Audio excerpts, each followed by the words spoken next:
Hey guys, I wanted to do this pre-prep video for Revenge of the King whenever it comes out next week. I know a lot of you guys are probably going to be tackling it, and there's a lot of questions as far as like what bots would be best to take.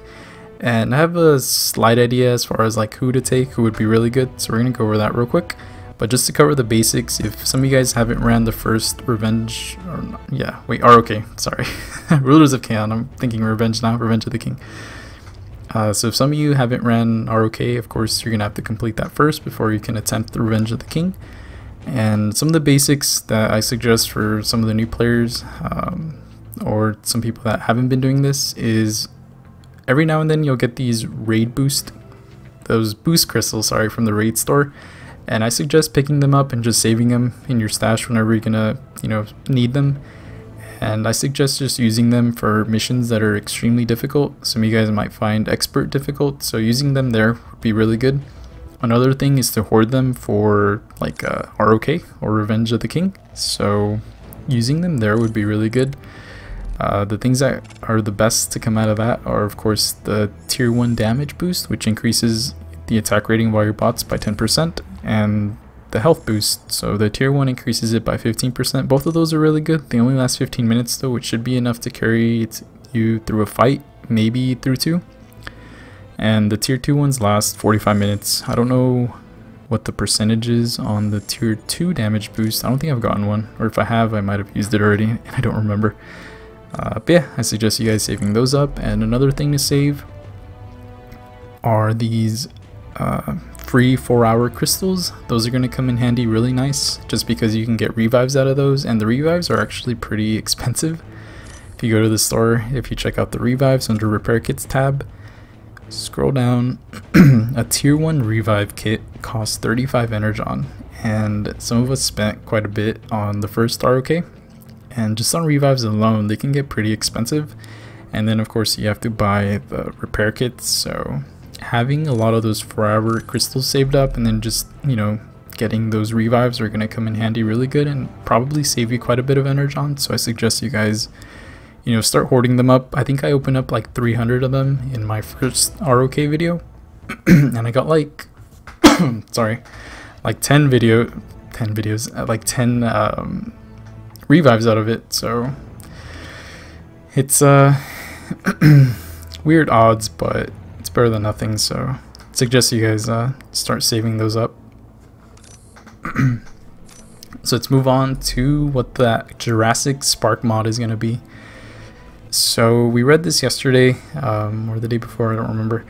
The Jurassic Spark Mod is a special mod that grants the bots with an increasing counter in the fight that provides different buffs upon reaching 25, 50, and 75, and 99.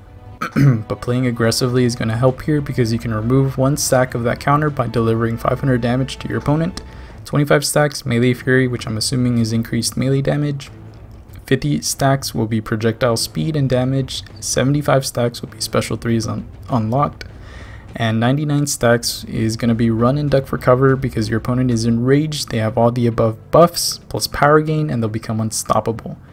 You also will not be able to remove any stacks of the counter at this time, so word of the wise, never let your opponent get to 99. I'm assuming that 99 stacks is going to be like on a counter or like on a timer, so after a certain amount of time, it's probably going to decrease or something. But of course you never want to let your opponent get to that 99 stacks. So for that reason, I feel like there's 3 characters that come to my mind right off the bat that are going to probably be your go-to characters. One of them of course being Tactician Optimus Prime, just because he can apply a permanent armor break on his special 3 that's going to increase his damage output, and you're going to have 4 other team members on your team, so whenever you use a heavy you're going to get the attack buffs, 4 of them, which I think that's an increased like 99% extra attack, I think. Let me double check. Yeah, it's 24.4% attack per team member for 7 seconds, and you can just keep that refreshed, and I'm pretty sure he's going to do over 500 damage per hit, so he's definitely going to be one to consider taking. Oh, forgot to mention, the other mastery that might help is going to be Star Seeker, just because it can, increase your damage based on your combo meter, so that one's going to be good. And I always have this one up, Glass Cannon, increases your attack, reduces your health by a bit, which I think it's a good trade-off. More damage, it's always good. And another bot that's going to be really good to take is Tactician Megatron, just because of course he can apply the armor break on his special 1, apply it permanently, attack debuff on his special 2, and shock debuff on his special 3.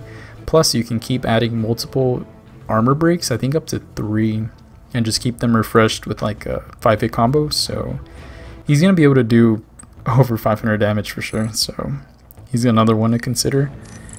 And the other one that came to my mind was Motormaster, just because his heavy's 33% chance for a armor break. Plus he does some pretty crazy damage, and the lower his health is, the more damage he's gonna be doing. So after he's at like less than half health, I'm pretty sure you're not even gonna need an armor break to do over 500 damage. So he's another go-to character to consider. And then there's a couple others that I thought about as well. One of them being Dinobot. He can do armor break on his special 1. I don't know how much damage he does as a rank 5 character. Some of you guys that might have him, let me know if he does like over 500 per hit whenever the enemy is armor broken. But he might be one to consider. Prowl is another one to consider, just because backstep, get 10 melee stacks up, and pretty sure he's going to be doing well over 500 damage with 10 stacks. Bone Crusher is another good one that I think might be really good. Apply a bleed, that'll proc his signature, Pure Hate. That'll increase his attack by 16% depending on your signature ability or your signature level. And yeah, he just does a ton of damage, so I think he's gonna be another good one to consider. And there was one more. Who was it? Ironhide might be good if you just want a heavy spam. I don't know how good that's going to be, or how annoying, or depending on the opponent's mods, he might be one to consider.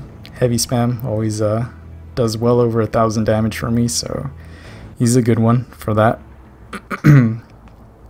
Grimlock for the debuffs, just keep him refreshed, get a bunch of attack buffs, keep him refreshed, and he should be good. Who else? Sorry guys, I keep coughing. Mirage, the last one that I thought about, yeah.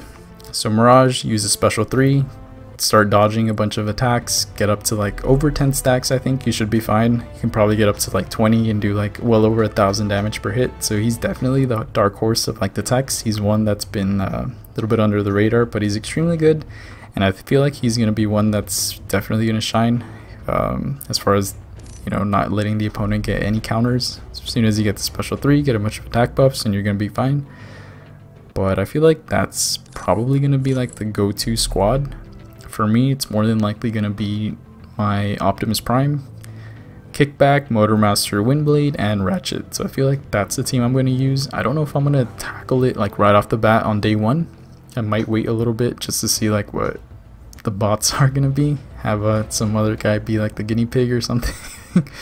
But hopefully it's not too tough. Hopefully it's something we can handle, and yeah, we're definitely looking forward to that. So if you guys haven't already noticed, there's the arena crystal bounty going on, as well as the raid chip event for Kickback.